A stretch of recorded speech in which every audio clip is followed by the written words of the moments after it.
Good afternoon.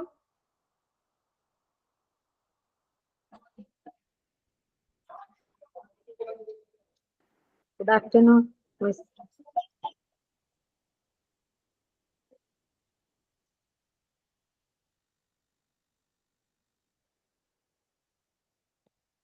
കഴിഞ്ഞ ദിവസത്തെ ക്ലാസ്സിൽ ആരും ഉണ്ടായിരുന്നില്ലല്ലോ, അവിടെ പോയി എല്ലാവരും കുറച്ച് പേരെ ഉണ്ടായിരുന്നു.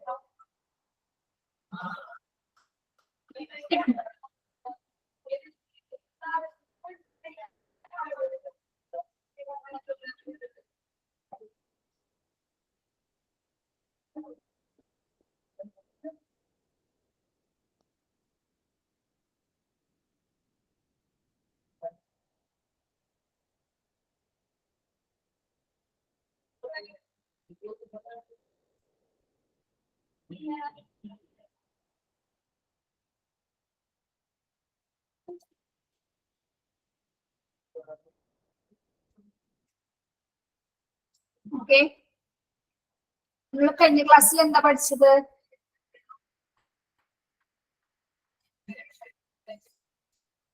ആരെ കുറിച്ചാണ് പഠിച്ചത്?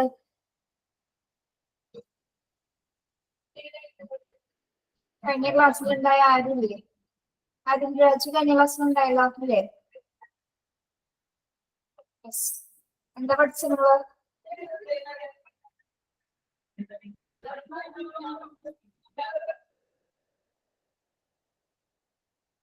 വാക്കുകളാനന്തരം മാത്രമാണോ? പിന്നെ ആരായിരുന്നു?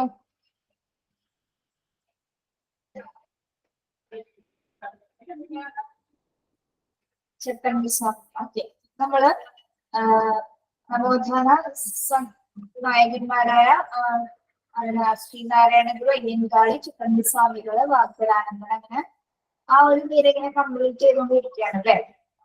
അപ്പൊ ഇന്ന് നമ്മൾ നോക്കാൻ പോകുന്നത് സഹോദരൻ അയ്യപ്പനെ കുറിച്ചും VT ഭട്ടതിരിപ്പാടിനെ കുറിച്ചുമാണ് കേട്ടോ. ഓക്കെ, 1889 ഓഗസ്റ്റ് 21 സഹോദരൻ അയ്യപ്പൻ ജനിച്ചത്. 1889 ഓഗസ്റ്റ് 21 സഹോദരൻ അയ്യപ്പൻ ജനിച്ചത്. അദ്ദേഹത്തിന്റെ ജന്മസ്ഥലം എവിടെയാണ്? എറണാകുളം ജില്ലയിലെ ചെറായിലാണ് കേട്ടോ. എറണാകുളം ജില്ലയിലെ ചെറായിലാണ് അദ്ദേഹം ജനിച്ചത്. 1968 മാർച്ച് 8 അദ്ദേഹം അന്തരിക്കുന്നത്. 1968 മാർച്ച് 8 അദ്ദേഹം അന്തരിക്കുന്നത്. അദ്ദേഹത്തിന്റെ വർഷങ്ങള് ജസ്റ്റ് ഒന്ന് നോക്കിയാൽ മതി, ഇമ്പോർട്ടൻ്റ് അല്ല കേട്ടോ. ഓക്കെ, അച്ഛന്റെ പേര് കൊച്ചുവൈദ്യൻ എന്നും അമ്മ ഉണ്ണൂലി എന്നുമാണ് അറിയപ്പെട്ടിരുന്നത്. സഹോദരൻ അയ്യപ്പന്റെ പിതാവിന്റെ പേര് കൊച്ചുവൈദ്യൻ എന്നും മാതാവിന്റെ പേര് ഉണ്ണൂലി എന്നുമാണ് അറിയപ്പെട്ടിരുന്നത്. ഓക്കെ, അദ്ദേഹം 1889 ഓഗസ്റ്റ് 21 എറണാകുളം ജില്ലയിലെ ചെറായിലാണ് സഹോദരൻ അയ്യപ്പൻ ജനിച്ചത്. പിതാവ് ആരാണ്? വൈദ്യൻ, കൊച്ചുവൈദ്യനും മാതാവ് ഉണ്ണൂലിയുമായിരുന്നു. ഓക്കെ, അദ്ദേഹത്തിന്റെ കേരളത്തിലെ അദ്ദേഹത്തിന്റെ പരിഷ്കാരങ്ങൾ, അദ്ദേഹത്തിന്റെ പ്രവർത്തനങ്ങൾ എന്തൊക്കെയാണെന്ന് നമുക്ക് നോക്കാം. സഹോദരൻ അയ്യപ്പനെ കുറിച്ചാണ് പറഞ്ഞുകൊണ്ടിരിക്കുന്നത് കേട്ടോ. കേരളത്തിലെ ആധുനിക പ്രസംഗത്തിന്റെ പിതാവ് എന്നറിയപ്പെടുന്നത് സഹോദരൻ അയ്യപ്പനാണ്. കേരളത്തിലെ ക്യാമറ ഓഫ് കേട്ടോ. കേരളത്തിലെ ആധുനിക പ്രസംഗത്തിന്റെ പിതാവ് എന്നറിയപ്പെടുന്നത് സഹോദരൻ അയ്യപ്പനാണ്. അദ്ദേഹം ഒരു പ്രാസംഗികനായിരുന്നു. നിരവധി വേദികളിൽ അദ്ദേഹം വിവിധ തരത്തിലുള്ള വിഭാഷണങ്ങളും പ്രസംഗങ്ങളും നടത്തിയിരുന്നു. അപ്പോൾ എന്താണ്? കേരളത്തിലെ ആധുനിക പ്രസംഗത്തിന്റെ പ്രജ്ഞാതാവ് അല്ലെങ്കിൽ പിതാവ് എന്നറിയപ്പെടുന്നത് ആരാണ്? സഹോദരൻ അയ്യപ്പനാണ്. കേരളത്തിലെ ആധുനിക പ്രസംഗത്തിന്റെ പിതാവ് എന്നറിയപ്പെടുന്ന സാമൂഹ്യ പരിഷ്കർത്താവ് ആരാണെന്ന് ചോദിച്ചാൽ ആരാണ്? സഹോദരൻ അയ്യപ്പനാണ്. ഇനി ഇദ്ദേഹത്തിന്റെ മറ്റൊരു പേര് പുലയൻ അയ്യപ്പൻ എന്നും അറിയപ്പെടുന്നു. പുലയൻ അയ്യപ്പൻ എന്നും സഹോദരൻ അയ്യപ്പൻ അറിയപ്പെടുന്നു. പുലയൻ അയ്യപ്പൻ എന്ന പേരിലും സഹോദരൻ അയ്യപ്പൻ അറിയപ്പെടുന്നു. അദ്ദേഹം സ്ഥാപിച്ച സംഘടനയുടെ പേരെന്താണ്? സഹോദരൻ അയ്യപ്പൻ സ്ഥാപിച്ച സംഘടനയുടെ പേരാണ് സഹോദര സംഘം. സഹോദരൻ അയ്യപ്പൻ സ്ഥാപിച്ച സംഘടനയുടെ പേരാണ് സഹോദര സംഘം. 1917 അദ്ദേഹം സഹോദര സംഘം സ്ഥാപിച്ചത്. ഈ സാമൂഹ്യ പരിഷ്കർത്താവിനെ കുറിച്ച് പഠിക്കുമ്പോൾ എന്താണ്, മിക്ക വാചകങ്ങളും സഹോദരനിൽ തുടങ്ങുന്നതിനാണ് നമ്മൾക്ക് ക്വസ്റ്റ്യൻസിലെ മിസ്റ്റേക്സുകൾ വരാനായിട്ട് ചാൻസ് കുറവാണ് കേട്ടോ. പെട്ടെന്ന് തന്നെ നമുക്ക് ക്യാച്ച് ചെയ്യാവുന്ന രീതിയിലാണ്, ആ പേരുമായി ബന്ധപ്പെട്ട് തന്നെയാണ് എല്ലാ പ്രസ്ഥാനങ്ങളും ഇതിനെക്കുറിച്ചുള്ള കാര്യങ്ങളൊക്കെ സ്റ്റാർട്ട് ചെയ്യുന്നത്. അപ്പൊ എന്താണ്, ഈ ഭാഗത്ത് നിന്ന് വരുന്ന ക്വസ്റ്റ്യൻസ് നമുക്ക് മിക്കവാറും ക്യാച്ച് ചെയ്യാൻ പറ്റുന്നതാണ്.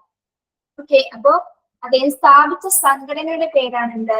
സഹോദര സംഘം. 1917 1917 അദ്ദേഹം സഹോദര സംഘം സ്ഥാപിച്ചത്.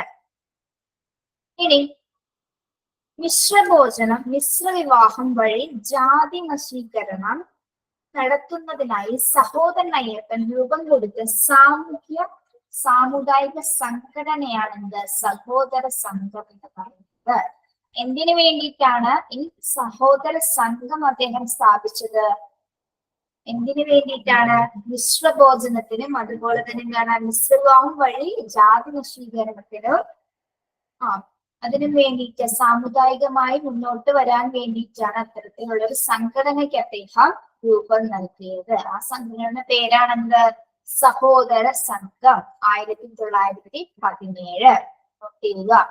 1917 സഹോദര സംഘം അദ്ദേഹം സ്ഥാപിക്കുന്നത്. എവിടെയാണ് ഇത് രൂപം കൊണ്ടത്? ഈ സംഘടന എവിടെയാണ് രൂപം കൊണ്ടത്? 1917 ചെറായിലാണ് ഈ സംഘടന രൂപം കൊണ്ടത്. സഹോദര സംഘം രൂപം കൊണ്ട സ്ഥലമാണ് ചെറായി. 1917.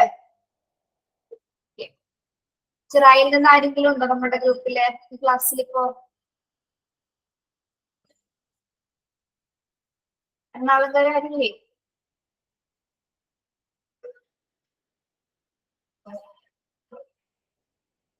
ഓക്കെ, സഹോദര സംഘത്തിന്റെ മുഖപത്രം ഏത് പേരിലാണ് അറിയപ്പെട്ടിരുന്നത്? സഹോദര സംഘത്തിന്റെ മുഖപത്രം ഏത് പേരിലാണ് അറിയപ്പെട്ടിരുന്നത്?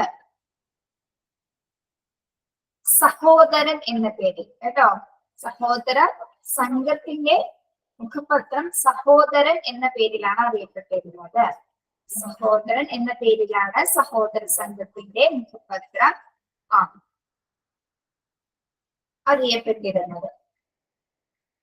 ഈ സഹോദരൻ എന്ന പത്രം ആരംഭിച്ചത് എവിടെയാണ്? ആദ്യമായി സഹോദരൻ എന്ന പത്രം ആരംഭിച്ചത് മട്ടാഞ്ചേരിയിലാണ്. കൊച്ചി മട്ടാഞ്ചേരിയിലാണ് സഹോദരൻ എന്ന പത്രം ആദ്യമായിട്ട് ആരംഭിച്ചത്. എവിടെയാണ്? മട്ടാഞ്ചേരിയിലാണ്. സഹോദര സംഘത്തിന്റെ മുഖപത്രം എന്ന് പറയുന്നത് സഹോദരൻ എന്നും 1917 ചെറായിലാണ് ഈ സംഘടന രൂപം കൊണ്ടത്.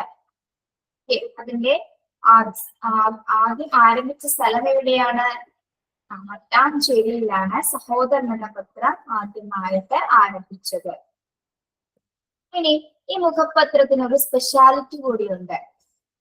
മുഖപത്രത്തിനൊരു സ്പെഷ്യാലിറ്റി ഉണ്ട്. എന്താണ് അതിൽ പറയുന്നത്? അതായത് റഷ്യൻ വിപ്ലവ നേതാവായ ലെനിനെ പറ്റി ആദ്യമായിട്ടൊരു ലേഖനം എഴുതുന്ന മലയാള പ്രസിദ്ധീകരണമാണ് എന്ത്? സഹോദരൻ എന്ന പത്രം കേട്ടോ. റഷ്യൻ വിപ്ലവകാരിയായ ലെനിനെ പറ്റി ആദ്യമായിട്ടൊരു ലേഖനം എഴുതുന്ന ഒരു പത്രമായിരുന്നു എന്ത്? സഹോദരൻ എന്ന് പറയുന്നത് കേട്ടോ. അപ്പൊ അതേക്കുറിച്ചിട്ടാണ് റഷ്യൻ വിപ്ലവകാരിയായ ലെനിനെ കുറിച്ചിട്ടുള്ള ഒരു ലേഖനം ഏത് പത്രത്തിലാണ് വന്നത്? സഹോദരൻ എന്ന പത്രത്തില് ലേഖനം ചിരിച്ചുപെടുകയുണ്ടായി. ആദ്യമായിട്ട് കേരളത്തിലൊരു പ്രസിദ്ധീകരണം വന്നതാണ് ലെനിനെ കുറിച്ച് കേട്ടോ. പറഞ്ഞൊരു ചോദ്യം ചോദിക്കാം. എന്താണ് മുഖപത്രത്തിന്റെ ഒരു സ്പെഷ്യാലിറ്റി എന്ന് പറയുന്നതാണ് റഷ്യൻ വിപ്ലവ നേതാവായ ലെനിനെ പറ്റിയിട്ടുള്ള ഒരു ലേഖനം ആദ്യമായിട്ട് പ്രസിദ്ധീകരിച്ചത് ഏത് പത്രത്തിലാണ്? സഹോദരൻ എന്ന പത്രത്തിലാണത് ആ ലേഖനം അച്ചടിച്ചിരുന്നത്. ഓക്കെ, ഇനി അദ്ദേഹത്തിന്റെ തന്നെ സഹോദരൻ അയ്യപ്പന്റെ മറ്റ് മാസികകൾ, മറ്റു പത്രങ്ങൾ ഏതൊക്കെയാണെന്ന് നോക്കാം. ഏതൊക്കെയാണ്? വേലക്കാരൻ. വേലക്കാരൻ 1933 അദ്ദേഹം ആ മാസിക പുറപ്പെടുവിക്കുന്നത്. വേലക്കാരൻ 1933 സഹോദരൻ അയ്യപ്പന്റെ മറ്റൊരു പ്രസിദ്ധീകരണമാണ് വേലക്കാരൻ. രണ്ടാമത്തേത് യുക്തിവാദി 1928. യുക്തിവാദി 1928. ഇവ രണ്ടും സഹോദരൻ അയ്യപ്പന്റെ പ്രസിദ്ധീകരണങ്ങളാണ്. സഹോദരൻ അയ്യപ്പന്റെ 3 പ്രസിദ്ധീകരണങ്ങളിൽ ഉൾപ്പെടുന്നതാണ് എന്ത്? ആദ്യത്തേത് സഹോദരൻ, രണ്ടാമത്തേത് വേലക്കാരൻ, മൂന്നാമത്തേത് യുക്തിവാദി. ഇവിടെ വർഷങ്ങള് നോട്ട് ചെയ്ത് വെക്കാം. വേലക്കാരൻ 1933 യുക്തിവാദി 1928 ഓക്കെ.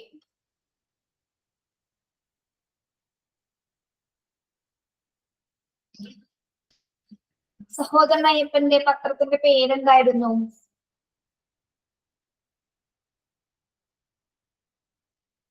സഹോദര സംഘത്തിന്റെ മുഖപത്രത്തിന്റെ പേരെന്തായിരുന്നു?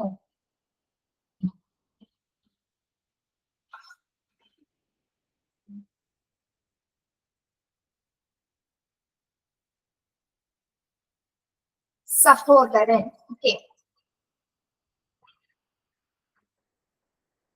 ബ്രിട്ടീഷ് പ്രസിദ്ധീകരണമായ ഡെയിലി വർക്ക്സിന്റെ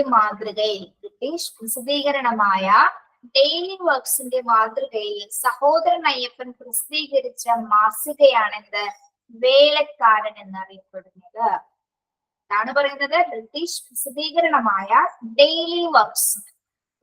ബ്രിട്ടീഷ് പബ്ലിക്കേഷൻ ആണ്. അപ്പൊ എന്താ? ഡെയിലി വർക്ക്സ് എന്ന പുസ്തകം അല്ലെ. അപ്പൊ അതിന്റെ മാതൃകയില് സഹോദരൻ അയ്യപ്പൻ പ്രസിദ്ധീകരിച്ച മാസികയാണെന്ത്?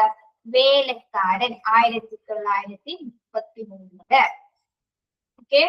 ബ്രിട്ടീഷ് പ്രസിദ്ധീകരണമായ ഡെയിലി വർക്ക്സിന്റെ മാതൃകയില് സഹോദരൻ അയ്യപ്പൻ പ്രസിദ്ധീകരിച്ച മാസികയാണെന്ത്? വേലക്കാരൻ എന്നറിയപ്പെടുന്നത് 1933. ഓക്കെ. ഇനി ഇതിനും എന്താണ് ഒരു പ്രത്യേകതയുണ്ടാണ്. കേരളത്തിലെ ആദ്യത്തെ തൊഴിലാളി പ്രസിദ്ധീകരണമാണ് എന്താ? ഡെയിലി വർക്ക്സ് എന്ന് പറയുന്നത് കേട്ടോ. കേരളത്തിലെ ആദ്യത്തെ തൊഴിലാളി പ്രസിദ്ധീകരണമാണ് ഡെയിലി വർക്ക്സ് എന്ന് പറയുന്നത് കേട്ടോ. കേരളത്തിലെ ആദ്യത്തെ തൊഴിലാളി പ്രസിദ്ധീകരണമാണ് ഡെയിലി വർക്ക്സ് എന്ന് അറിയപ്പെടുന്നത്. തൊഴിലാളികളുമായി ബന്ധപ്പെട്ട് വരുന്ന പ്രസിദ്ധീകരണം ഏതാണെന്ന് ചോദിച്ചാൽ ഏത് എഴുതണം? ഡെയിലി വർക്ക്സ് കേട്ടോ. ഇപ്പൊ വേലക്കാരൻ എന്ന മാസിക ഏത് മാതൃകയിൽ നിന്ന് കടമെടുത്തതാണ്? ബ്രിട്ടീഷ് പ്രസിദ്ധീകരണമായ ഡെയിലി വർക്ക്സിന്റെ മാതൃകയിൽ നിന്നും എടുത്തതാണ്. ഓക്കെ.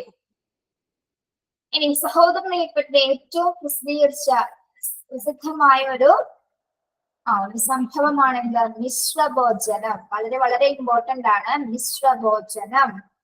1917 അദ്ദേഹം മിശ്രഭോജനം നടത്തുന്നത്. 1917 മിശ്രഭോജനം സഹോദരൻ അയ്യപ്പൻ. അങ്ങനെ കണക്ട് ചെയ്ത് പഠിക്കണേ. ഓക്കെ.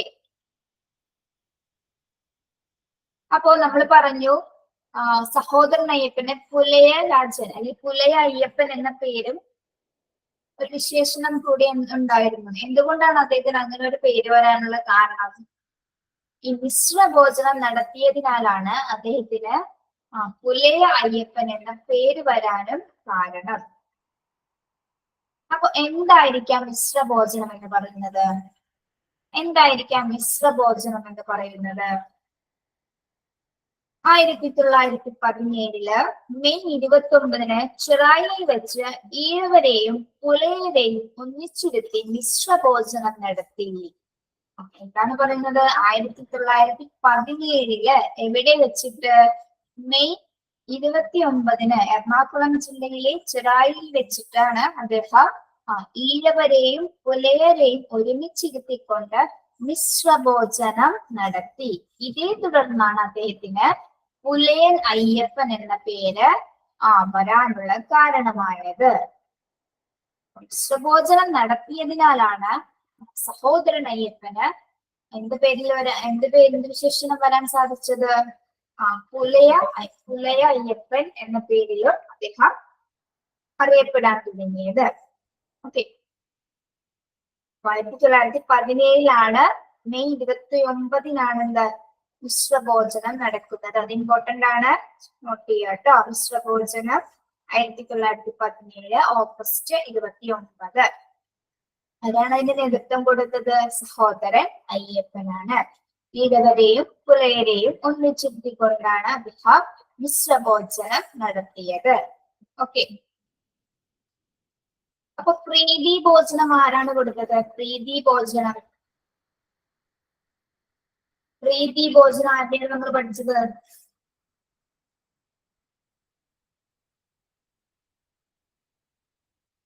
പ്രീതി ഭോജനം ആരുടെയാണ് നമ്മൾ പഠിച്ചത്? വാഗ്വടാനന്ദന്റെ പ്രീതി ഭോജനം, സഹോദരൻ അയ്യപ്പന്റെ മിശ്രഭോജനം. ഓക്കെ, ഇനി ഇദ്ദേഹം സ്ഥാപിച്ച മറ്റ് സമാജങ്ങളും മറ്റു അദ്ദേഹത്തിന്റെ പ്രവർത്തനങ്ങൾ എന്തൊക്കെയാണെന്ന് നോക്കാം. ആലുവയ്ക്കടുത്തായിട്ടാണ് അദ്ദേഹം ശ്രീനാരായണ സേവിക സമാജം സ്ഥാപിച്ചത്. ആലുവയ്ക്കടുത്താണ് അദ്ദേഹം ശ്രീനാരായണ സേവിക സമാജം. സഹോദരൻ അയ്യപ്പനാണ് 1964 അദ്ദേഹം ഈ ഒരു സമാജം ആരംഭിച്ചത്. ആലുവയ്ക്കടുത്ത് ശ്രീനാരായണ സേവിക സമാജം. 1964 ആരാണ് ആരംഭിച്ചത്? സഹോദരൻ അയ്യപ്പൻ.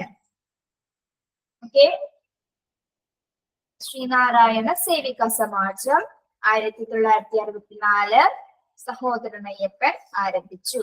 എവിടെയാണ് സ്ഥിതി ചെയ്യുന്നത്? ആലുവയിലാണ് കേട്ടോ. ആലുവയിലാണ് ശ്രീനാരായണ സേവിക സമാജം സ്ഥിതി ചെയ്യുന്നത്. ഓക്കെ, 1938 അദ്ദേഹം ഒരു പാർട്ടിക്ക് രൂപം നൽകുകയുണ്ടായി.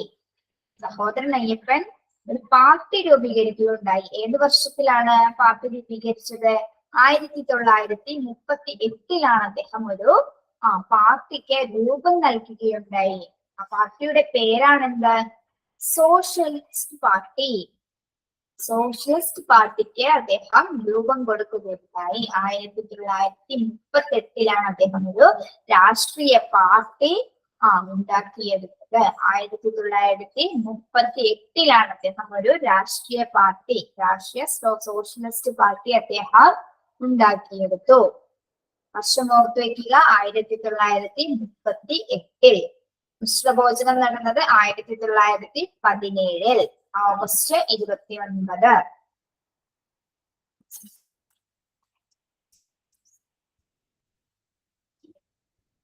ഇനി ഇദ്ദേഹം കൊച്ചി ലെജിസ്ലേറ്റീവ് കൗൺസില് തിരഞ്ഞെടുക്കപ്പെട്ട വർഷം 1928.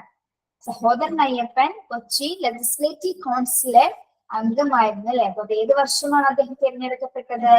1928 സഹോദരൻ അയ്യപ്പൻ കൊച്ചി ലെജിസ്ലേറ്റീവ് കൗൺസില് തിരഞ്ഞെടുക്കപ്പെട്ടത്.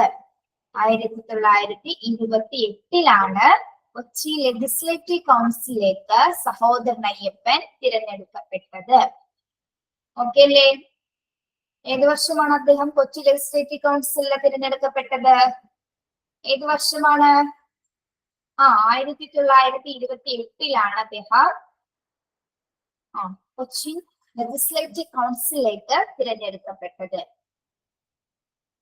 ഇനി കൊച്ചി മന്ത്രിസഭയിലും തിരുക്കൊച്ചി മന്ത്രിസഭയിലും അദ്ദേഹം അംഗമായിരുന്നു. കൊച്ചി മന്ത്രിസഭയിലും അതുപോലെ തന്നെ തിരുക്കൊച്ചി മന്ത്രിസഭയിലും അംഗമായിരുന്ന സാമൂഹ്യ പരിഷ്കർത്താവായിരുന്നു ആര്? സഹോദരൻ അയ്യപ്പൻ. എവിടെയൊക്കെയാണ്? കൊച്ചി മന്ത്രിസഭയിലും തിരുക്കൊച്ചി മന്ത്രിസഭയിലും അംഗമായിരുന്ന സാമൂഹ്യ പരിഷ്കർത്താവായിരുന്നു ആര്? സഹോദരൻ അയ്യപ്പൻ. ഓക്കെ, ഒരു ഇമ്പോർട്ടന്റ് ആണ്, നോട്ട് ചെയ്യുക. ഇനി അദ്ദേഹം രൂപം കൊടുത്ത ഒരു സംഘടനയാണെന്ത്? വിദ്യാപോഷിക. വിദ്യാപോഷിക എന്നൊരു സാംസ്കാരിക സംഘടനയ്ക്ക് അദ്ദേഹം രൂപം നൽകി. വിദ്യാപോഷിക എന്ന സാംസ്കാരിക സംഘടനയ്ക്ക് അദ്ദേഹം രൂപം നൽകി. എന്താണ് പേര്? വിദ്യാപോഷിക. വിദ്യാപോഷിക ഒരു സാംസ്കാരിക സംഘടനയാണ് കേട്ടോ. ഈ ഒരു സാംസ്കാരിക സംഘടനയ്ക്ക് രൂപം നൽകിയത് സഹോദരൻ അയ്യപ്പനാണ്. വിദ്യാപോഷിക എന്ന സാംസ്കാരിക സംഘടന സഹോദരൻ അയ്യപ്പൻ. ഇനി ഇദ്ദേഹത്തെ കൊച്ചി രാജാവ് അദ്ദേഹം ഒരു വീരശൃംഖല നൽകി ആദരിച്ചിരുന്നു. കൊച്ചി രാജാവ് സഹോദരൻ അയ്യപ്പനെ വീരശൃംഖല എന്നൊരു പദവി നൽകി, ഒരു ആദരവ് നൽകി അദ്ദേഹത്തെ ആദരിച്ചിരുന്നു. ആരെയാണ് ആദരിച്ചത്? സഹോദരൻ അയ്യപ്പനെ കൊച്ചി രാജാവ് വീരശൃംഖല നൽകി ആദരിച്ചിരുന്നു. വീരശൃംഖല നൽകി കൊച്ചി രാജാവ് ആരെയാണ് ആദരിച്ചത്? സഹോദരൻ അയ്യപ്പനെയാണ്. കൊച്ചി രാജാവ് വീരശൃംഖല നൽകി ആദരിച്ച സാമൂഹ്യ പരിഷ്കർത്താവ് ആരാണ്? സഹോദരൻ അയ്യപ്പൻ. ഓക്കെ.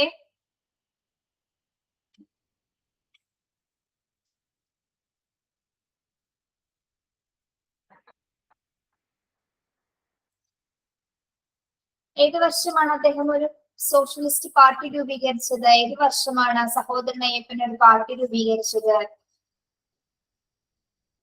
1938. ഒരാള് മാത്രമാണോ ക്ലാസ് അറ്റൻഡ് ചെയ്യണത്? ബാക്കി എല്ലാവരും ഉച്ചയായിരുന്നു ഉറക്കണോ? കുറച്ച് സമയമല്ല, ഒന്ന് ശ്രദ്ധിച്ചിരിക്കണം കേട്ടോ.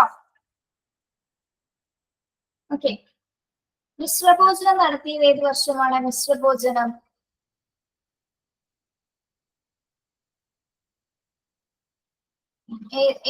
ഏത് മാസമാണ്? ഡേറ്റ് കൂടി ഒന്ന് പറഞ്ഞേ. 1917 ഓഗസ്റ്റ് 29 കേട്ടോ. ഓഗസ്റ്റ് 29-നാണ് മിശ്രഭോജനം നടത്തിയത്. ഓക്കെ. ശ്രീനാരായണ സേവികാ സമാജം ഏത് വർഷത്തിലാണ്? ശ്രീനാരായണ സേവികാ സമാജം ഏത് വർഷത്തിലാണ്?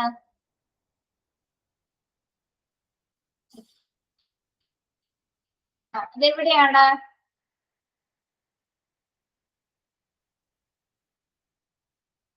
ആലുവ. ആലുവയിൽ വെച്ചിട്ടാണ് ശ്രീനാരായണ സേവികാ സമാജം അദ്ദേഹം ആരംഭിച്ചത്. ഓക്കെ. വീണ്ടും വീണ്ടും പറയണ്ടല്ലോ, നിങ്ങൾക്ക് കിട്ടുന്നില്ലേ? അടുത്ത പോയിന്റ് പറഞ്ഞ് നോക്കാലോ. ഇനി കൊച്ചി രാജാവ് ഏത് തരം ആദരവ് നൽകിയാണ് അദ്ദേഹത്തെ സ്വീകരിച്ചത്? ഏത് തരം ആദരവാണ് സഹോദരൻ അയ്യപ്പന് നൽകിയത്? കൊച്ചി രാജാവ് ഏത് തരം ആദരവാണ്? ഏത് തരം ആദരവ് നൽകിയാണ് കൊച്ചി രാജാവ്? വീരശൃംഖല അല്ലെ, വീരശൃംഖല എന്ന ആദരവ് നൽകിയാണ് അദ്ദേഹത്തെ ആദരിച്ചത്. ഓക്കെ. ഇനി അദ്ദേഹത്തിന്റെ കുറച്ച് കോട്സുകൾ ഒന്ന് നമുക്ക് നോക്കാം. ആദ്യത്തേത് കർമ്മത്താൽ ചണ്ടാലകൻ, കർമ്മത്താൽ ബ്രാഹ്മണൻ. കർമ്മത്താൽ ചണ്ടാലകൻ, കർമ്മത്താൽ ചണ്ടാലൻ, കർമ്മത്താൽ ബ്രാഹ്മണൻ. കർമ്മത്താൽ ചണ്ടാലൻ, കർമ്മത്താൽ ബ്രാഹ്മണൻ. അദ്ദേഹത്തിന്റെ സഹോദരൻ അയ്യപ്പന്റെ ആദ്യത്തെ കോട്സ് ആണെന്ത്? കർമ്മത്താൽ ചണ്ടാലൻ, കർമ്മത്താൽ ബ്രാഹ്മണൻ. രണ്ടാമത്തേത് ജാതി വേണ്ട, മതം വേണ്ട, ദൈവം വേണ്ട മനുഷ്യന്. ജാതി വേണ്ട, മതം വേണ്ട, ദൈവം വേണ്ട മനുഷ്യന്. ഇതേ ഒരു കോഴ്സ് നമ്മൾ വേറെ ആരെങ്കിലും പറഞ്ഞതായി ഓർക്കുന്നുണ്ടോ? വേറൊരു സാമൂഹ്യ പരിഷ്കർത്താവ് ഇതുമായി ബന്ധപ്പെട്ട വേറൊരു രീതിയിൽ വ്യാഖ്യാനിച്ചിട്ടില്ലേ? ഏതാണത്? അറിയാമോ? ശ്രീനാരായണ ഗുരു എന്താണ് പറഞ്ഞത് നൗസിയ? എന്താണ് അദ്ദേഹം പറഞ്ഞത്? അദ്ദേഹത്തിന്റെ വചനം എന്തായിരുന്നു?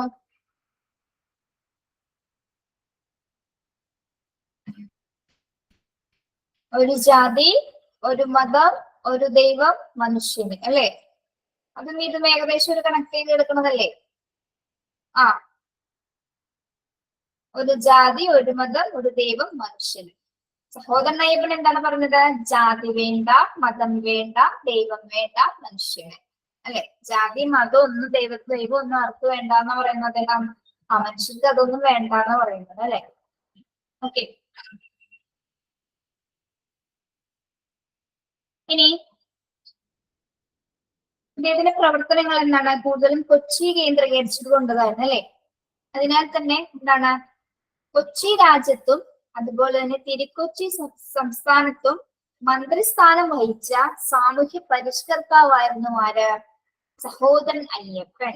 കൊച്ചി രാജ്യത്തും തിരുക്കൊച്ചി സംസ്ഥാനത്തും മന്ത്രിസ്ഥാനം വഹിച്ച സാമൂഹ്യ പരിഷ്കർത്താവാണ് ആര്?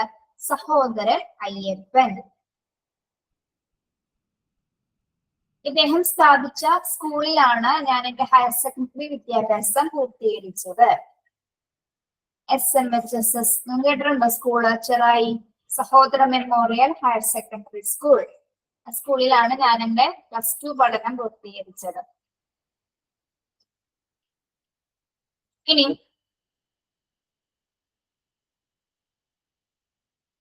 അദ്ദേഹത്തിന്റെ കുറച്ച് രചനകൾ നമുക്ക് പരിചയപ്പെടാം. വചനം നമ്മൾ പറഞ്ഞു എന്താണ്? കർമ്മത്താൽ ചണ്ടാളൻ, കർമ്മത്താൽ ബ്രാഹ്മണൻ. ജാതി വേണ്ട, മതം വേണ്ട, ദൈവം വേണ്ട, മനുഷ്യന്. ഓക്കെ. ഇനി അദ്ദേഹം ഉപയോഗിച്ചിരുന്ന കുറച്ച് ശൈലികൾ, അതായത് ഏതൊക്കെയാണ്? അവനവനിസം, അവനവനിസം, ജാതി കുശുമ്പ്, ആൾ ദൈവം തുടങ്ങിയ പുതിയ പദങ്ങളും ശൈലികളും ആശയപ്രചരണത്തിനായി ഉപയോഗിച്ച സാമൂഹ്യ പരിഷ്കർത്താവായിരുന്നു ആര്? സഹോദരൻ അയ്യപ്പൻ.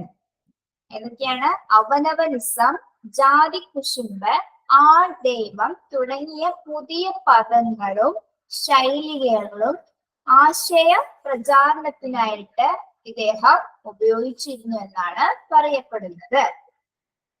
പുതിയ ആശയ പ്രചരണത്തിന് വേണ്ടിയിട്ട് അദ്ദേഹം ഉപയോഗിച്ചിരുന്ന പദങ്ങളും ശൈലികളുമായിരുന്നു എന്ത്? അവനവനിസം, ജാതി കുശുമ്പ്, ആൾ ദൈവം തുടങ്ങിയ പ്രത്യേകമായിട്ടുള്ള പദങ്ങള് സഹോദരൻ അയ്യപ്പൻ എന്തിനു വേണ്ടി ഉപയോഗിച്ചിരുന്നു? ആശയ പ്രചരണത്തിനായിട്ട് അദ്ദേഹം ഉപയോഗിച്ചിരുന്നു. എന്താണ്? ഞാൻ ആദ്യം തുടങ്ങിയപ്പോ തന്നെ നമ്മൾ പറഞ്ഞില്ലേ, അദ്ദേഹം ഒരു പ്രാസംഗികനായിരുന്നു അല്ലെ? പ്രഭാഷണം ഒരുപാട് എല്ലാ വേദികളിലും അദ്ദേഹം അവതരിപ്പിച്ചിരുന്നു. അദ്ദേഹത്തിന് എന്താണ്, എല്ലാ തരത്തിലും ആശയപ്രകടനത്തിനും എന്താണ് അദ്ദേഹം നല്ല രീതിയിലുള്ള ഭാഷയും ശൈലികളും ഒക്കെ അദ്ദേഹം ഉപയോഗിച്ചിരുന്നു എന്നാണ് പറയുന്നത്. ഓക്കെ. അദ്ദേഹത്തിന്റെ പ്രധാനപ്പെട്ട രചനകളാണെന്ത്? കാശി മഹാത്മ്യം, സഹോദരി കുറത്തി, മാവേലി നാടുവാണിയിടം കാലം. നമ്മൾ കേട്ടിട്ടുണ്ടാവും അല്ലെ ഈ ഒരു കവിത? മാവേലി നാടുവാണിയിടം കാലം, മനുഷ്യരെല്ലാരും ഒന്നുപോലെ. ആരാണത് എഴുതിയത്? സഹോദരൻ അയ്യപ്പന്റെ കവിതയാണ് അല്ലെ? അദ്ദേഹമാണ് ഇത്രയും നല്ലൊരു കവിത നമ്മൾക്കായിട്ട് എഴുതിയത്. ഇനി ഉജ്ജീവനം, അദ്ദേഹത്തിന്റെ മറ്റൊരു രചനയാണ് ഉജ്ജീവനം. റാണി സന്ദേശം, റാണി സന്ദേശം. അഹല്യ, അഹല്യ. പരിവർത്തനം, പരിവർത്തനം. ഏതൊക്കെയാണ്? കാശി മഹാത്മ്യം, സഹോദരി കുറത്തി, സഹോദരി കുറത്തി, മാവേലി നാടുവാണിയിടം കാലം, ഉജ്ജീവനം, ഉജ്ജീവനം. റാണി സന്ദേശം, റാണി സന്ദേശം. അഹല്യ, പരിവർത്തനം. ഇതൊക്കെയാണ് ഇദ്ദേഹത്തിന്റെ പ്രധാനപ്പെട്ട രചനകളായിട്ട് അറിയപ്പെട്ടിരുന്നത്. ഓക്കെ. അപ്പൊ മാവേലി നാടുവാണിയിടം കാലം രചിച്ച സാമൂഹ്യ പരിഷ്കർത്താവ് ആരായിരുന്നു? സഹോദരൻ അയ്യപ്പനാണ്. ഓർത്ത് വെക്കുക കേട്ടോ. അപ്പൊ PSL ഏറ്റവും കൂടുതൽ ചോദിക്കുന്ന മറ്റൊരു സാമൂഹ്യ പരിഷ്കർത്താവ് ആരാണ്? സഹോദരൻ അയ്യപ്പൻ കൂടിയാണ്. ഓക്കെ. അദ്ദേഹം 1917 വിശ്വഭോജനം നടത്തുന്നത്. കേരളത്തിലെ ആധുനിക പ്രസംഗത്തിന്റെ പിതാവ് എന്നറിയപ്പെടുന്നത് ആരാണ്? സഹോദരൻ അയ്യപ്പനാണ്. അദ്ദേഹത്തിന്റെ സഹോദര സംഘത്തിന്റെ മുഖപത്രത്തിന്റെ പേരാണെന്ത്? സഹോദരൻ എന്ന പേരിൽ അറിയപ്പെടുന്നത്. 1917 ചെറായിലാണ് അദ്ദേഹം ഈ സംഘടനയ്ക്ക് രൂപം നൽകിയത്. ഓക്കെ, ഇനി അദ്ദേഹം അറിയപ്പെടുന്ന മറ്റൊരു വിശേഷണമാണെന്ത്? പുലയനയ്യപ്പൻ. പുലയനയ്യപ്പൻ എന്നറിയാൻ കാരണം എന്താണ്? അദ്ദേഹം മിശ്രഭോജനം നടത്തിയതിനാലാണ്. 1917 അദ്ദേഹം ഈഴവരെയും പുലയരെയും ഒരുമിച്ചിരുത്തിക്കൊണ്ട് മിശ്രഭോജനം നടത്തിയതിനാലാണ് അദ്ദേഹത്തിന് പുലയൻ അയ്യപ്പൻ എന്ന പേര് വരാൻ കാരണം. ഓക്കെ, സഹോദരൻ അയ്യപ്പൻ ക്ലിയർ അല്ലേ? അത് അത്രേ വരുന്നുള്ളൂ കേട്ടോ. സഹോദരൻ അയ്യപ്പൻ അപ്പൊ അത്രയേ ഉള്ളൂ. ഇനി നമ്മൾ നോക്കാൻ പോകുന്ന അടുത്ത സാമൂഹ്യ പരിഷ്കർത്താവാണ് ആര്? VT ഭട്ടതിരിപ്പാട്. VT ഭട്ടതിരിപ്പാട് ആരായിരുന്നു? VT ഭട്ടതിരിപ്പാട് സാമൂഹ്യ പരിഷ്കർത്താവായിരുന്നു അല്ലെ? ഓക്കെ, അദ്ദേഹം എന്തൊക്കെയാ ചെയ്തിരുന്നത്? അദ്ദേഹം ഏത് കാര്യത്തിലായിരുന്നു പ്രാവീണ്യം നേടിയിരുന്നത്?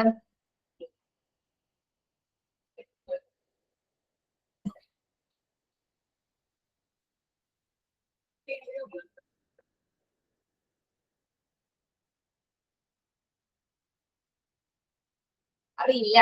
ഓക്കെ, എന്താണ് VT ഭട്ടതിരിപ്പാടിന്റെ പൂർണ്ണമായ പേരെന്താണ്? വെള്ളിത്തുരുത്തിത്താഴത്ത് രാമൻ ഭട്ടതിരിപ്പാട്. വെള്ളിത്തുരുത്തിത്താഴത്ത് രാമൻ ഭട്ടതിരിപ്പാടാണ് ആര്? VT ഭട്ടതിരിപ്പാട് എന്ന ചുരുക്കനാമത്തിൽ അറിയുന്നത്. അദ്ദേഹത്തിന്റെ പൂർണ്ണമായ പേരെന്താണ്? വെള്ളിത്തുരുത്തിത്താഴത്ത് രാമൻ ഭട്ടതിരിപ്പാട്. വെള്ളിത്തുരുത്തിത്താഴത്ത് രാമൻ ഭട്ടതിരിപ്പാടാണ് ആര്? VT ഭട്ടതിരിപ്പാട്. ഓക്കെ, ഇദ്ദേഹം ഏത് സമുദായത്തിലാണ് ജനിച്ചത്? ഇദ്ദേഹം ഏത് സമുദായത്തിലാണ് ജനിച്ചത്? ഏത് സമുദായത്തിലാണ് VT നമ്പൂതിരിപ്പാട്? അതിൽ തന്നെ ഉണ്ടല്ലോ ആൻസർ.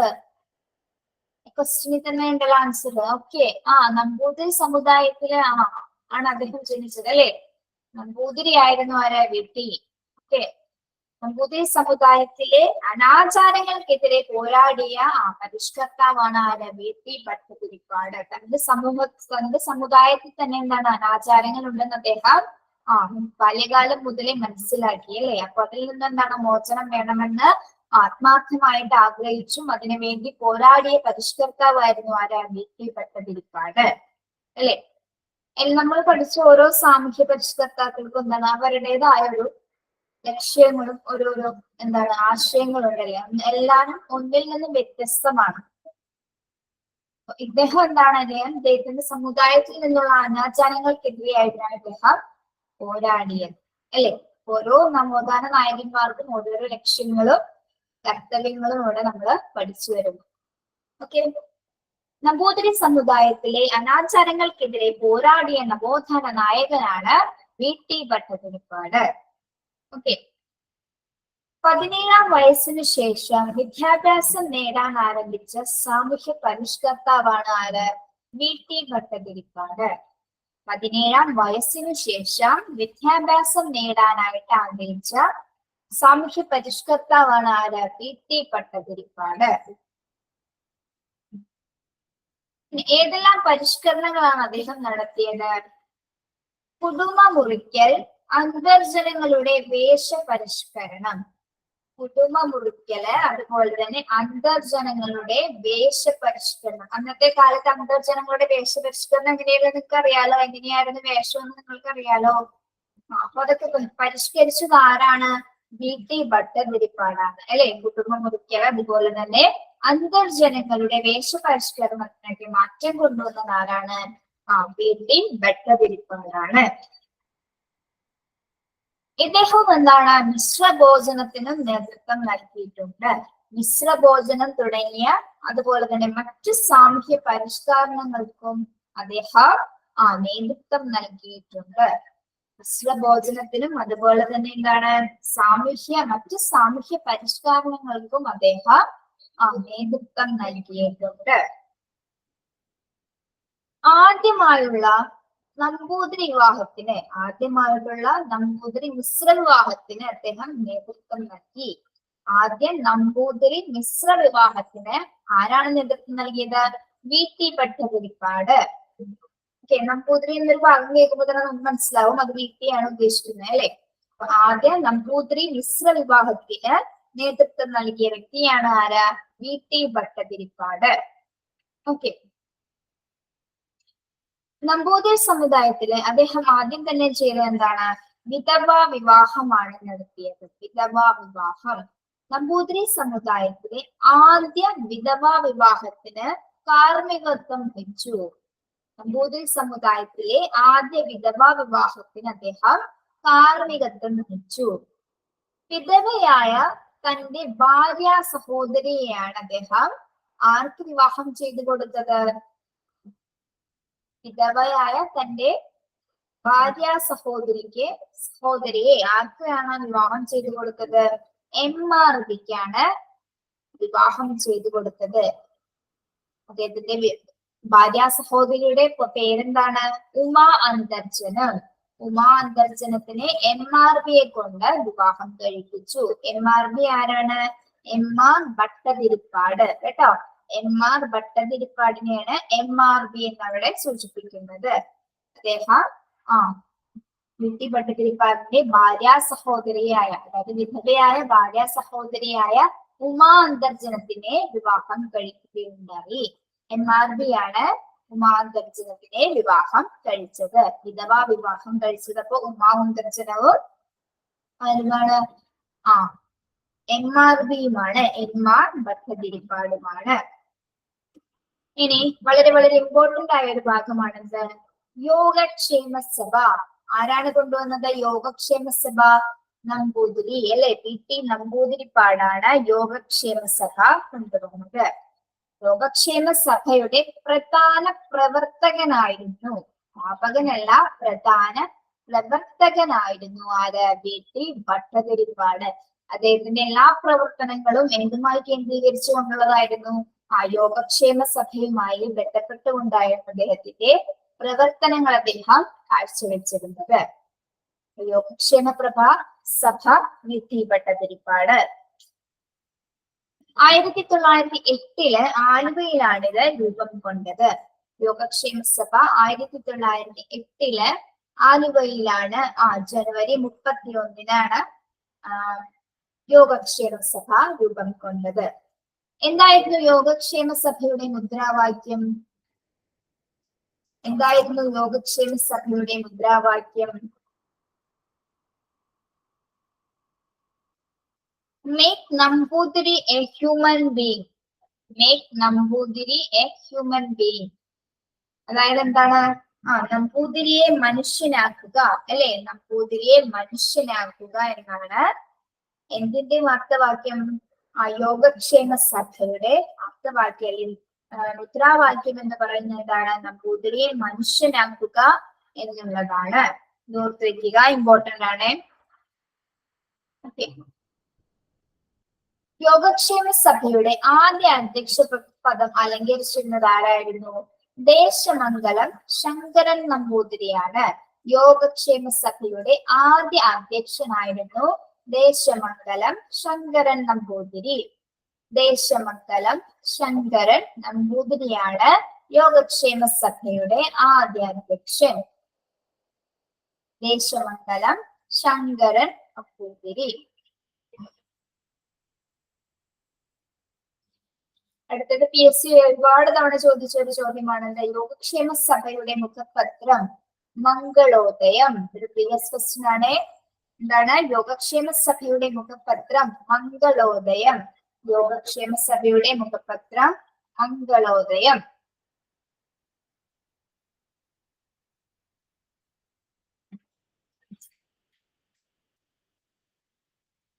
ഇനി 1919 നമ്പൂതിരി യുവജന സംഘം സ്ഥാപിക്കുന്നത്. VT ഭട്ടതിരിപ്പാട് എന്താണ് 1919 ഒരു നമ്പൂതിരി യുവജന സംഘം സ്ഥാപിക്കുന്നത്. നമ്പൂതിരി യുവജന സംഘം 1919. അതിന്റെ മുഖപത്രത്തിന്റെ പേരെന്തായിരുന്നു? ഉണ്ണി നമ്പൂതിരി. ഉണ്ണി നമ്പൂതിരി 1919 നമ്പൂതിരി യുവജന സംഘം സ്ഥാപിച്ചു. അതിന്റെ മുഖപത്രം അറിയപ്പെട്ടിരുന്നത് ഏത് പേരിലാണ്? ഉണ്ണി നമ്പൂതിരി എന്ന പേരിലാണ് അറിയപ്പെട്ടിരുന്നത്. ഉണ്ണി നമ്പൂതിരി എന്ന പേരിലാണ് യുവജന നമ്പൂതിരി സംഘം അറിയപ്പെട്ടിരുന്നത്. മുഖപത്രം അറിയപ്പെട്ടിരുന്നത് ഏത് പേരിലാണ്? ഉണ്ണി നമ്പൂതിരി. ഓക്കെ, 1919. അടുത്ത ചോദ്യം, വി.ടി. ഭട്ടതിരിപ്പാട് പങ്കെടുത്ത ഏക INC സമ്മേളനം, ഇന്ത്യൻ നാഷണൽ കോൺഗ്രസ് സമ്മേളനത്തിൽ അദ്ദേഹം പങ്കെടുക്കുകയുണ്ടായി. ഏത് സമ്മേളനത്തിലാണ് അദ്ദേഹം പങ്കെടുത്തത്? 1921 അഹമ്മദാബാദ് സമ്മേളനത്തില്. 1921 INC സമ്മേളനമായ അഹമ്മദാബാദിൽ വെച്ചുള്ള സമ്മേളനത്തിലാണ് അദ്ദേഹം INC സമ്മേളനത്തിൽ ആദ്യമായിട്ട് പങ്കെടുത്തത്. ഇങ്ങനെ പങ്കെടുത്ത ഏക സമ്മേളനമാണ് അത് അഹമ്മദാബാദിലെ INC സമ്മേളനം. 1921 അദ്ദേഹം അഹമ്മദാബാദിലെ സമ്മേളനത്തില് പങ്കെടുത്തത്. അടുത്ത ചോദ്യം എല്ലാവർക്കും അറിയാവുന്നതാണ്. അദ്ദേഹത്തിന്റെ പ്രശസ്തമായ നാടകത്തിന്റെ പേരെന്താണ്? വി.ടി. ഭട്ടതിരിപ്പാടിന്റെ പ്രശസ്തമായ നാടകത്തിന്റെ പേരെന്താണ്?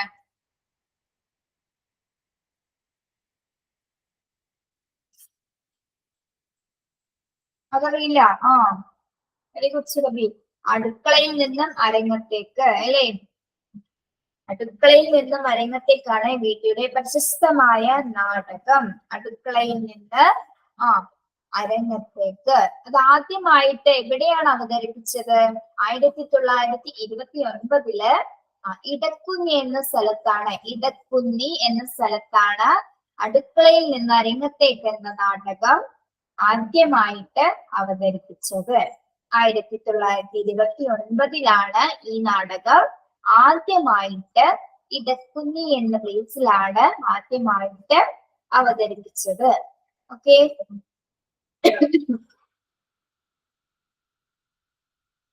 അപ്പൊ 29 തന്നെ മറ്റൊരു സമാജം കൂടി അവിടെ വരുന്നുണ്ട്. ഏതാണ്? 1929 അദ്ദേഹം അന്തർജന സമാജം രൂപീകരിക്കുന്നത്. 1929 അന്തർജന സമാജം. 1929 അന്തർജന സമാജം രൂപീകരിച്ചു. 1929 ഏപ്രിൽ 26 കേട്ടോ. 1929 ഏപ്രിൽ 26 അദ്ദേഹം അന്തർജന സമാജം രൂപീകരിച്ചത്.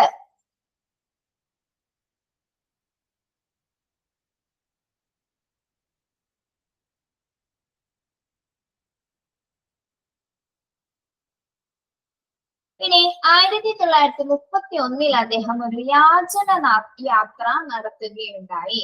1931 അദ്ദേഹം ഒരു യാചന യാത്ര നടത്തുകയുണ്ടായി. അത് എവിടം മുതൽ എവിടം വരെ ആയിരുന്നു യാചന യാത്ര? തൃശ്ശൂർ മുതല് കാസർഗോഡ് ചന്ദ്രഗിരി പുഴ വരെയായിരുന്നു അദ്ദേഹം യാചന യാത്ര നടത്തിയത്. യാചന യാത്ര 1931 തൃശ്ശൂർ മുതല് കോഴിക്കോട് ചന്ദ്രഗിരി പുഴ വരെയാണ് അദ്ദേഹം യാചന യാത്ര നടത്തിയത്. നോട്ട് ചെയ്യുക, യാചന യാത്ര വി.ടി. ഭട്ടതിരിപ്പാട് 1931. എവിടം മുതൽ എവിടം വരെ? തൃശ്ശൂർ മുതല് ചന്ദ്രഗിരി പുഴ വരെയാണ് അദ്ദേഹം യാചന യാത്ര നടത്തിയത്. ഇതൊരു കാൽനട യാത്രയായിരുന്നു അല്ലെ? 7 ദിവസം കൊണ്ട് നടത്തിയ ഈ കാൽനട യാത്ര, അതിന്റെ ലക്ഷ്യം എന്തായിരുന്നു? ഈ യാത്രയുടെ ലക്ഷ്യം എന്ന് പറയുന്നത് ദരിദ്ര വിദ്യാർത്ഥികൾക്ക്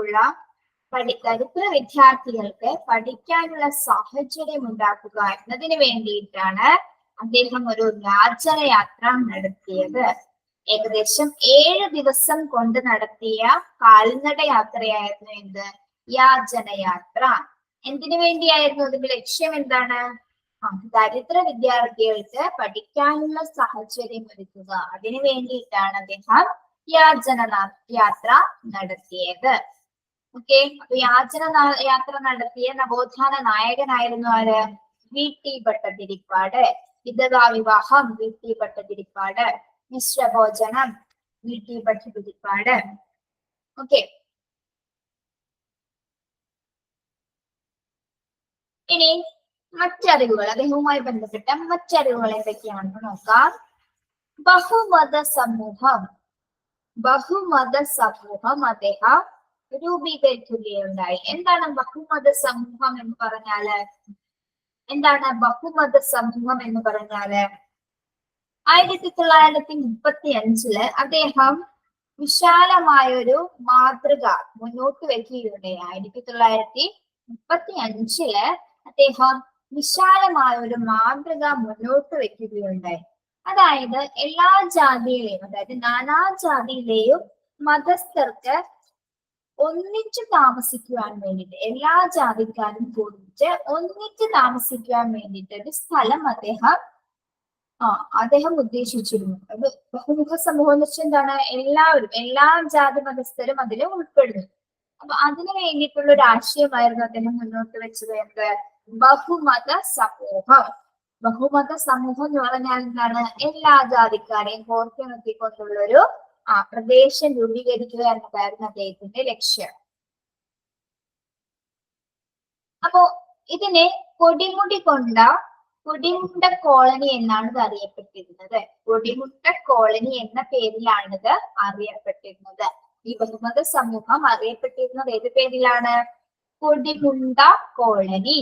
കൊടിമുണ്ട കോളനി എന്ന പേരിൽ അറിയപ്പെട്ട ഇത് 1935 തന്നെ സ്ഥാപിക്കപ്പെടുകയും എന്നാൽ നാനാജാതിക്കാരെ കുറച്ചു കാലം ഒന്നിച്ചു കഴിഞ്ഞു.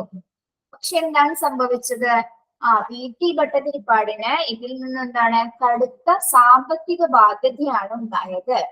ഇത്തരത്തിലൊരു സമൂഹത്തെ കൂട്ടിയോജിപ്പിച്ച് കഴിഞ്ഞെങ്കിലും അദ്ദേഹത്തിന് എന്താണ്? അത് അധികം കാലം മുന്നോട്ട് കൊണ്ടുപോകാനായിട്ട് സാധിച്ചില്ല. അദ്ദേഹത്തിന് കനത്ത സാമ്പത്തിക ബാധ്യത, സാമ്പത്തിക പ്രതിസന്ധി വന്നതിനാണ് അതവിടെ എന്താണ്? അതവിടെ നിർത്തലാക്കപ്പെട്ടു. എന്താണ് അപ്പൊ എന്ത് പറയുന്നത്? ബഹുമത സമൂഹം എന്ന് പറയുന്നത് 1935 VT ഭട്ടതിരിപ്പാട് രൂപീകരിച്ചത്. ഓക്കെ,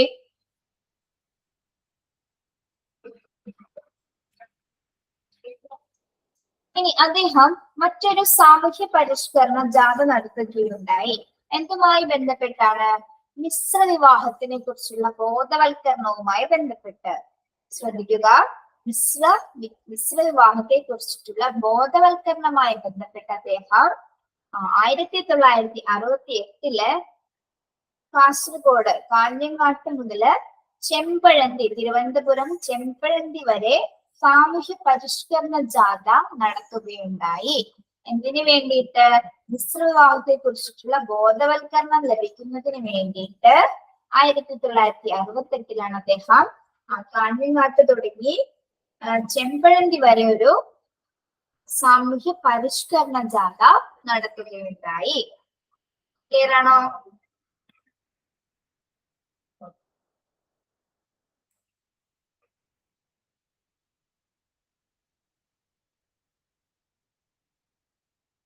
മിശ്രവിവാഹത്തിന്റെ ബോധവൽക്കരണവുമായി ബന്ധപ്പെട്ടിട്ടാണ് അദ്ദേഹം 1968 ഒരു സാമൂഹ്യ പരിഷ്കരണ ജാഥ കാഞ്ഞങ്ങാട്ട് മുതൽ ചെമ്പഴന്തി വരെ നടത്തിയത്.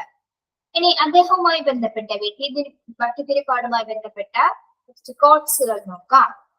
എന്റെ സഹോദരി സഹോദരന്മാരെ, കരിങ്കല്ലിനെ കല്ലായി തന്നെ കാണുക, അതുപോലെ തന്നെ മനുഷ്യനെ മനുഷ്യനായും കാണുക. അദ്ദേഹത്തിന്റെ പ്രധാനപ്പെട്ട കോട്സുകളിൽ ഒന്നാണ് എന്ത്? എന്റെ സഹോദരി സഹോദരന്മാരെയും കേട്ടോ, അങ്ങനെയാണ് ഉദ്ദേശിക്കുന്നത്. എന്റെ സഹോദരി സഹോദരന്മാരെ എന്നല്ല, സഹോദരന്മാരെ സഹോദരിമാരെ എന്താണ്? കല്ലായി തന്നെ കണ്ടുകൊള്ളൂ, മനുഷ്യനെ മനുഷ്യനായും കാണുക എന്നാണ് അദ്ദേഹത്തിന്റെ വചനത്തിലൂടെ പറയുന്നത്. ഇനി നമുക്ക് അമ്പലങ്ങൾക്ക് തീ കൊളുത്താം. അദ്ദേഹത്തിന്റെ അടുത്ത കോഴ്സാണ് എന്ത്? ഇനി നമുക്ക് അമ്പലങ്ങൾക്ക് തീ കൊളുത്താം.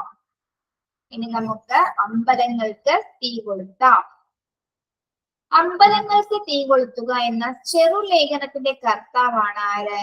വീട്ടി ഉണ്ണി നമ്പൂതിരി.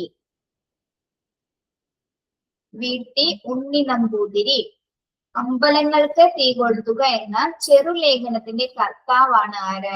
വീട്ടി ഉണ്ണി നമ്പൂതിരി. വീട്ടി ഉണ്ണി നമ്പൂതിരിയാണ് അമ്പലങ്ങൾക്ക് തീ കൊളുത്തുക എന്ന ലേഖനത്തിന്റെ ചെറുലേഖനത്തിന്റെ കർത്താവായിട്ട് അറിയപ്പെടുന്നത്. ഇപ്പൊ 2 കോട്സ് ആണ് അവിടെ അദ്ദേഹത്തിനെ കുറിച്ച് പറയുന്നത്. പിന്നെ അടുത്തത് എന്താണ്? അദ്ദേഹത്തിന്റെ ആത്മകഥ കണ്ണീരും കിനാവും എന്ന പേരിലാണ് അറിയപ്പെടുന്നത്. അദ്ദേഹത്തിന്റെ ആത്മകഥ കണ്ണീരും കിനാവും. കണ്ണീരും കിനാവുമാണ് അദ്ദേഹത്തിന്റെ ആത്മകഥ. അദ്ദേഹത്തിന്റെ ആദ്യ കഥാസമാഹാരം ഏതായിരുന്നു? ആദ്യ കഥാസമാഹാരമാണ് എന്ത്? രജനീരംഗമാണ്. രജനീരംഗമാണ് വീട്ടി ഭട്ടതിരിപ്പാടിന്റെ ആദ്യ കഥാസമാഹാരം. ആദ്യ കഥാസമാഹാരം രജനീരംഗമാണ്. രജനീരംഗമാണ് അദ്ദേഹത്തിന്റെ ആദ്യ കവിതാ സമാഹാരം. ആത്മകഥ ഏത് പേരിലാണ് അറിയപ്പെട്ടത്? കണ്ണീരും കിനാവും. കണ്ണീരും കിനാവും എന്ന പേരിലാണ് അദ്ദേഹത്തിന്റെ ആത്മകഥ അറിയപ്പെട്ടത്. ഇനി അദ്ദേഹത്തിന്റെ മറ്റു പ്രധാനപ്പെട്ട രചനകൾ ഏതെല്ലാമാണ്? ദക്ഷിണായനം, ചക്രവാളങ്ങൾ, പൊഴിഞ്ഞ പൂക്കൾ, കരിഞ്ചന്ത, കാലത്തിന്റെ സാക്ഷി, സത്യമെന്നത് ഇവിടെ മനുഷ്യനാകുന്നു. സത്യമെന്നത് ഇവിടെ മനുഷ്യനാകുന്നു, അടുക്കളയിൽ നിന്ന് അരങ്ങത്തേക്ക്, വിശക്കാത്ത ദൈവവും വിശക്കുന്ന മനുഷ്യനും. വിശക്കാത്ത ദൈവവും വിശക്കുന്ന മനുഷ്യനും. ഇതൊക്കെ പ്രീവിയസ് ഇയറിൽ ചോദിച്ച ക്വസ്റ്റ്യൻസിലാണ് കേട്ടോ. അദ്ദേഹത്തിന്റെ പ്രധാനപ്പെട്ട രചനകളാണെന്ത്? കണ്ണീരും കിനാവും, അതുപോലെ തന്നെ ദക്ഷിണായനം, ചക്രവാളങ്ങൾ, പൊഴിഞ്ഞ പൂക്കൾ, കരിഞ്ചന്ത, കാലത്തിന്റെ സാക്ഷി, സത്യമെന്നത് ഇവിടെ മനുഷ്യനാകുന്നു, അടുക്കളയിൽ നിന്ന് അരങ്ങത്തേക്ക്, വിശക്കാത്ത ദൈവവും വിശക്കുന്ന മനുഷ്യനും. ഓക്കെ, അദ്ദേഹത്തിന്റെ പ്രധാനപ്പെട്ട രചനകളിൽ ഒന്നാണ് അത് കേട്ടോ. അപ്പൊ അത് ഇമ്പോർട്ടന്റ് ആണ്, നന്നായിട്ട് പഠിക്കുക.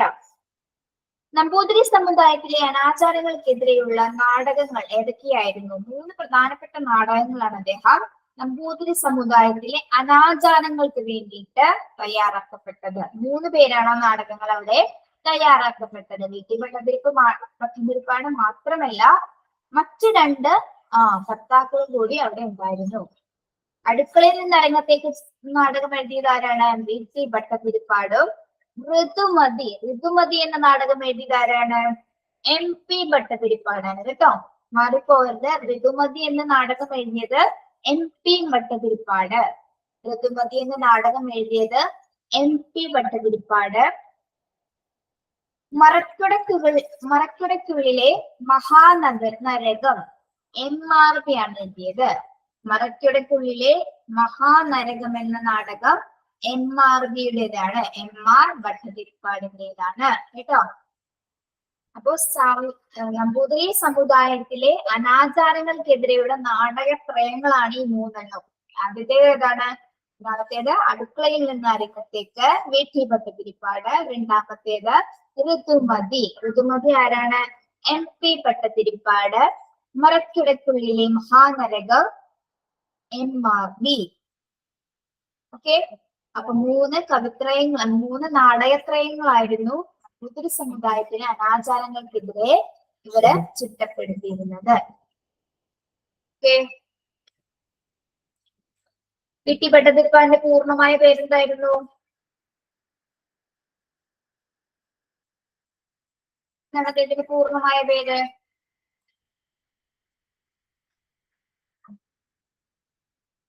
പൂർണ്ണമായ പേരെന്തായിരുന്നു?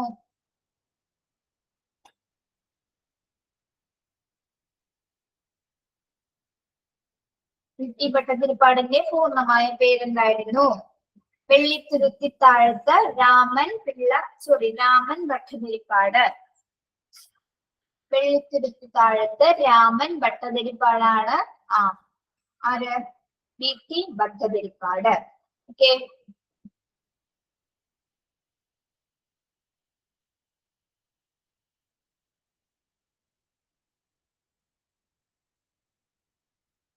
അദ്ദേഹം നടത്തിയ പരിഷ്കാരങ്ങൾ എന്തൊക്കെയായിരുന്നു? അദ്ദേഹത്തിന്റെ സമുദായത്തിലെ പരിഷ്കാരങ്ങൾ എന്തൊക്കെയായിരുന്നു?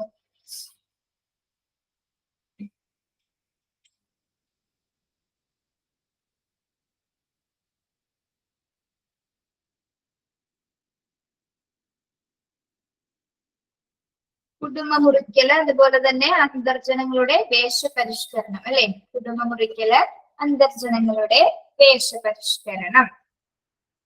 ഇനി മിശ്രഭോജനത്തിനും അദ്ദേഹം പരിഷ്കരണങ്ങള് നൽകിയിരുന്നു. ആദ്യത്തെ നമ്പൂതിരി വിശ്വവിഭാഗത്തിന് അദ്ദേഹം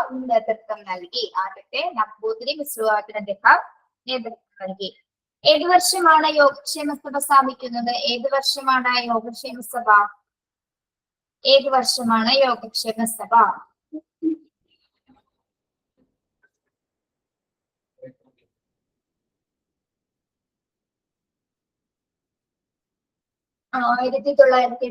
ജനുവരി 30 യോഗക്ഷേമ സഭയുടെ മുഖപത്രം ഏത് പേരിലാണ് അറിയപ്പെട്ടിരുന്നത്?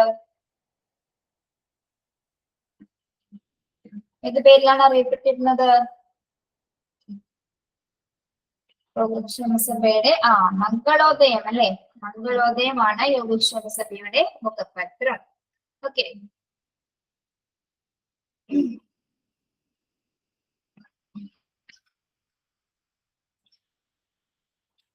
അദ്ദേഹത്തിന്റെ ആത്മകഥയുടെ പേരെന്താണ്? ആത്മകഥ. ഇൻകിപ്പെട്ട തിരുപ്പതിന്റെ ആത്മകഥ.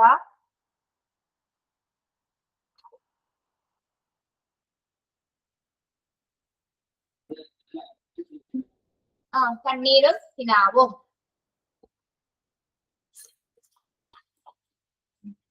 ഓക്കെ, കണ്ണീരും കിനാവുമാണ് അദ്ദേഹത്തിന്റെ ആത്മകഥകൾ.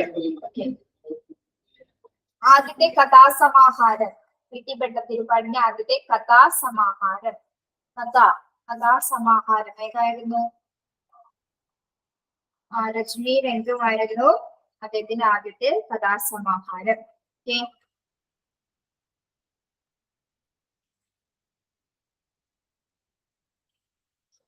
ചോദ്യം.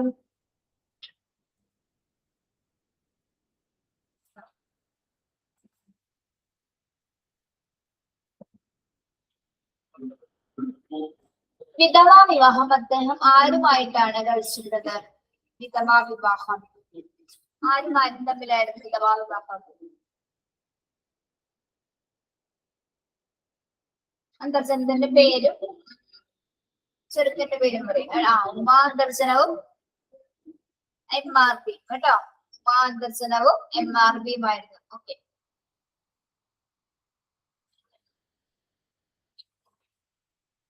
ക്ലാസ് മനസ്സിലായെന്ന് വിചാരിക്കുന്ന ഒരു പ്രിപ്പറേഷൻ ഇല്ലാതെയാണ് നോക്കിയത്. പെട്ടെന്ന് എടുക്കാമെന്ന് പറഞ്ഞ ക്ലാസ് ആയിരുന്നു കേട്ടോ. അപ്പോ അതിൻ്റെതായ എന്തെങ്കിലും മിസ്റ്റേക്സ് ഉണ്ടെങ്കിൽ ക്ഷമിക്കുക. ക്ലാസ് ക്ലിയർ ആയെന്ന് വിചാരിക്കുന്നു. ശരിക്കും സാറിന്റെ ക്ലാസ് അല്ലേ? സാറിന്റെ ക്ലാസ് അല്ലേ? സാർ പെട്ടെന്ന് ലീവ് ആയതുകൊണ്ടാണ് എടുത്തത് കേട്ടോ. ഓക്കെ. അപ്പൊ വീട്ടിൽ പട്ടതിരിപ്പാടും അതുപോലെ തന്നെ പിന്നെ ആരായിരുന്നു നമ്മൾ നോക്കിയത്? സഹോദരൻ അയ്യപ്പനും, അല്ലേ?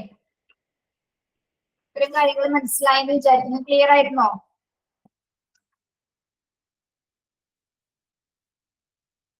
ഓക്കെ.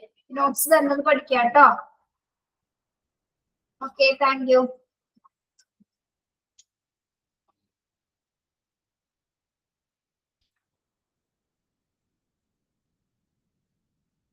ലീവ് ചെയ്തോളൂ കേട്ടോ. Thank you.